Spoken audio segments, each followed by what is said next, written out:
Hello guys, সবাইকে welcome Gauri queen চ্যানেলে। তো সবাই কেমন আছো? আশা করি অনেক ভালো আছো। তোমাদের ভালোবাসাতে তো আমি অনেক ভালো আছি। তো আমি এখন কোথায় এসেছি জানো তো? এতক্ষণ তো দেখলে যে দীঘায় ছিলাম, দীঘা থেকে চলে এসেছি এখন আমরা মন্দারমণি। এখান থেকে যাবো আবার কাঁথি। কাঁথিতে কি আছে? দেখি কি আছে। কিছু না, কাঁথিতে একটা বান্ধবীর বাড়ি তাই। ও এখান থেকে এখান থেকে কাঁথিতে যাবো। ওই মিষ্টুর বান্ধবীর বাড়ি নাকি, সেখানে আবার যেতে বলছে, দেখি কি হয়। চলো, মানে আমরা বাড়ি পৌঁছাবো কবে আমরা নিজেরাই জানি না, ঠিক আছে। আর দীঘার ব্লগ আছে, তো ওইগুলো এখন পোস্ট করা হয়নি। বুঝতে তো পারছো, ঘুরতে এসেছি, এত এডিটিংয়ে কি ভালো লাগে? ভালো লাগে না তো বলো? তার জন্য ভাবলাম যে চলো একটুখানি মিনি ব্লগই পোস্ট করা যায়। ক্রিস, এদিকে আসো তো একবার, একবার আসো না। এই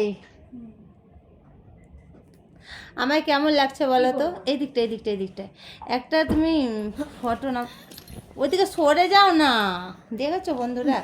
আরে তো যাই হোক, ক্রিসকে ডাকছিলাম কটা থাম্বনেলের ফটো নেবার জন্য। ক্রিসকে আর কি ডাকছিলাম, আর একটা নাও তো। আর ক্রিস আছে ওইদিকে শুয়ে। আমরা এখন যাব সুইমিং পুলে। দেখো এই ড্রেসটা কি খারাপ আছে বলো তো বন্ধুরা? এই ড্রেসটা পরে গেলাম, বলছে সুইমিং পুলে নাকি সিন্থেটিকের ড্রেস না পরলে নাকি নামা হবে না। এটা কোনো কথা?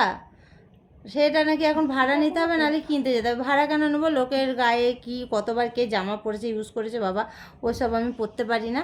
তো এখন দুপুরে খাওয়া দাওয়াটা করে নিয়ে চলে যাবো এখন আমরা সুইমিং পুলের ড্রেস কিনতে। তো যে রিসর্টটা আছে এটার নাম হলো কি জানো?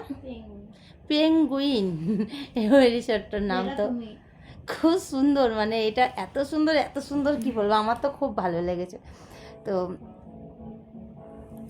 তো চলো বন্ধুরা, এখানে সবসময় গান টান বাজতে থাকে, কিছু করার নেই। আর এদিকে দেখো আমার মিষ্টুরানি এই যে বসে আছে, এদিকে হলো ক্রিস শুয়ে আছে, আর এই যে আমি।